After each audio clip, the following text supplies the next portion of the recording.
تحفظ دین نے کر دیا ہے نام رقم، ذہن و دل کا گلستاں ہو رہا۔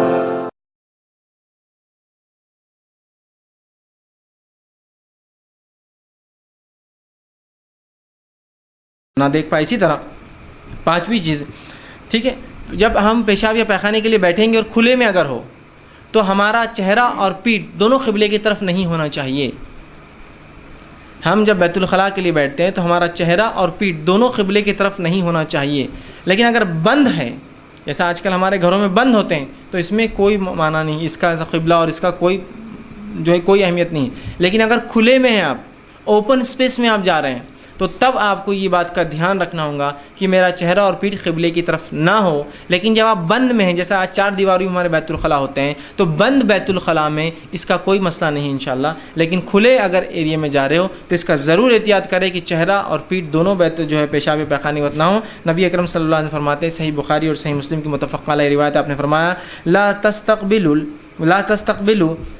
القبلۃ ولا تستدبروها، کہ قبلے کی طرف منہ بھی نہ کرو اور قبلے کی طرف اپنی پیٹھ بھی نہ کرو، بغائطی او بول، جب تم پیشاب یا پیخانے کو جاؤ تو نہ اپنا چہرہ نہ اپنا پیٹھ قبلے کے رخ کرو کھلے میں۔ لیکن بند میں نبی اکرم صلی اللہ علیہ وسلم کو عبداللہ ابن عمر فرماتے ہیں کہ میں نے ایک بار رسول اللہ علیہ وسلم کو دیکھا کہ آپ صلی اللہ علیہ وسلم ایک بند بیت الخلاء میں تھے، لیکن اس کو چھت نہیں تھی، اس کو اوپر چھت نہیں تھی، جس کی وجہ سے جب آپ اٹھ رہے تھے بیت الخلاء کے بعد تو اٹھتے وقت میں نے دیکھا کہ آپ کا چہرہ قبلے کی طرف تھا۔ تو اس سے پتہ چلا بند اس میں قبلے کی طرف ہونے سے کوئی حرج نہیں، لیکن کھلے اس میں قبلے کی طرف چہرہ اور منہ دونوں نہیں ہونا چاہیے۔ یہ مسئلہ ان لوگوں کے لیے زیادہ، بہت سے لوگ گھروں کے اندر وہ ہوتے ہیں، اور بیت الخلاء بٹھانا ہے، بھانڈا بٹھانا WC، تو وہ بولتے ہیں اب قبلہ ہی آ رہا، ڈائریکشن ہے، جگہ نہیں ہے گھر میں، کیا کرنا۔ تو بند اس کے لیے یہ اصول نہیں ہے، کھلے اس میں تو بالکل آپ کو اس کی احتیاط کرنا پڑیں گے، ٹھیک۔ اسی طرح چھٹی چیز جو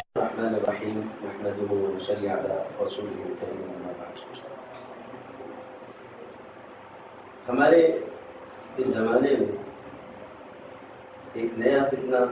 لوگوں نے کھڑا کر رکھا ہے، غیر مقلدیت کے نام سے۔ اس وقت یہاں کوئی بحث کرنی مقصود نہیں ہے کہ اس فتنے کا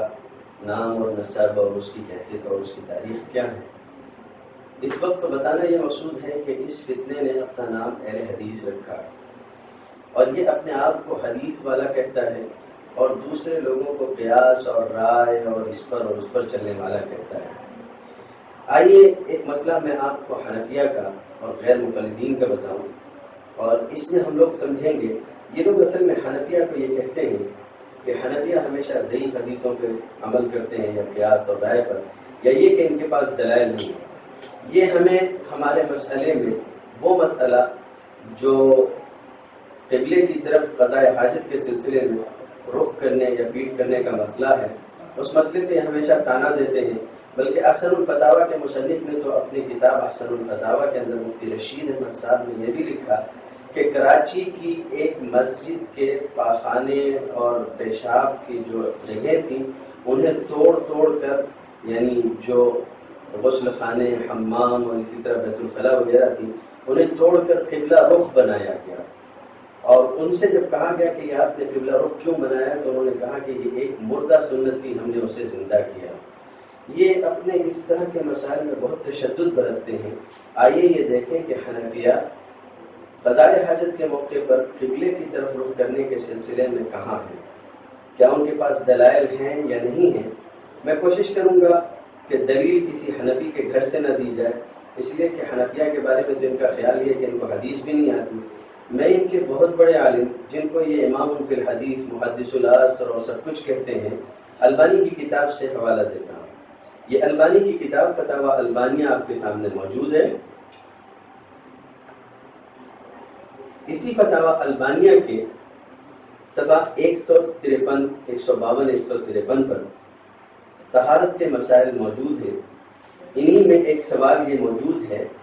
4 دیواری یا 4 دیواری کے بغیر قضاء حاجت کرتے وقت قبلہ رخ ہونے کا کیا حکم ہے۔ پوچھنے والے نے یہ پوچھا کہ کوئی آدمی اگر میدان میں اپنی ضرورت پوری کر رہا ہو، پیشاب یا پاخانہ کر رہا ہو، یا گھر کے اندر پیشاب اور پاخانہ بیت الخلاء جو گھر کے اندر بنی ہوتی ہے اس میں کر رہا ہو، تو کیا حکم ہے؟ کیا ان دونوں مسئلوں میں کوئی فرق ہے؟ حنفیہ کے ہاں ان دونوں مسئلوں میں کوئی فرق نہیں ہے، وہ دونوں صورتوں کا حکم ایک ہی کہتے ہیں کہ نہ قبلے کی طرف رخ کیا جائے گا، نہ قبلے کی طرف پیٹ کی جائے گی۔ علامہ البانی اس کا جواب دیتے ہیں، راجح بات یہ ہے کہ چہار دیواری میں یا میدان میں قبلہ رخ ہو کر قضاء حاجت کرنا جائز نہیں ہے۔ پھر سے سنیے انہوں نے کیا کہا، راجح بات یہ ہے کہ چہار دیواری میں یا میدان میں قبلہ رخ ہو کر قضاء حاجت کرنا یعنی پیشاب یا پاخانہ کرنا جائز نہیں ہے۔ آگے وہ دلیل بیان کرتے ہیں، بخاری و مسلم کی حدیث ہے، حضرت ابو ایوب انصاری رضی اللہ تعالیٰ عنہ روایت کرتے ہیں کہ نبی صلی اللہ علیہ وسلم نے فرمایا، جب تم قضاء حاجت کے لیے آؤ تو قبلے کی طرف نہ اپنا چہرہ کرو اور نہ ہی اس کی طرف اپنی پیٹھ کرو، لیکن مشرق کی طرف منہ کر لو یا مغرب کی طرف منہ کر لو۔ حضرت ابو ایوب رضی اللہ تعالیٰ عنہ فرماتے ہیں، جب ہم شام گئے تو وہاں جو بیت الخلاء تھے ان کے منہ کعبے کی طرف تھے، تو ہم ان میں منہ پھیر کر بیٹھتے تھے، یعنی رخ قبلے سے بدل کر بیٹھتے تھے اور اللہ تعالیٰ سے استغفار کرتے تھے۔ حضرت ابو ایوب رضی اللہ تعالیٰ عنہ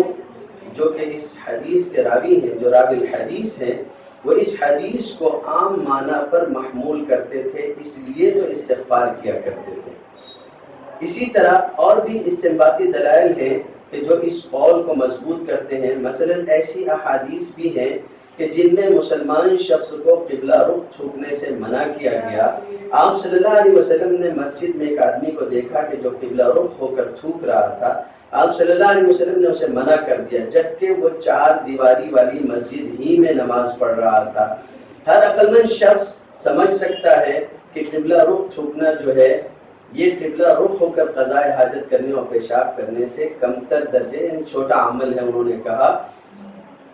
اور یہ بھی کہ جب نبی صلی اللہ علیہ وسلم نے قبلہ رخ تھوکنے سے منع فرمایا تو کیا وہ قبلہ رخ پیشاب کرنے سے نہیں روکیں گے؟ مسئلہ آپ نے سن لیا، دلیل بھی آپ نے سن لی، حنفیہ کا مسلک ثابت ہوا اور یہی زیادہ راجح بات ہے۔ اور علامہ البانی نے بھی لکھا کہ قضاء حاجت میدان میں ہو یا عمارت میں قبلہ رخ ہو کر کرنا جائز نہیں ہے۔ کیا غیر مقلدین اپنا مسلک بدلنے کے لیے تیار ہیں، یا وہ اب البانی کو گالی دینا شروع کر دیں گے اور کہیں گے کہ اسے حدیث کا علم نہیں تھا؟ خیر، غیر مقلدین کا مسئلہ غیر مقلدین کے حوالے، مقلدوں کو اپنا مسلک اچھی طرح سے جان لینا چاہیے اور حنفیہ کو یہ احساس ہونا چاہیے کہ ان کا مسلک مضبوط ہے اور صحیح حدیث سے ثابت ہے۔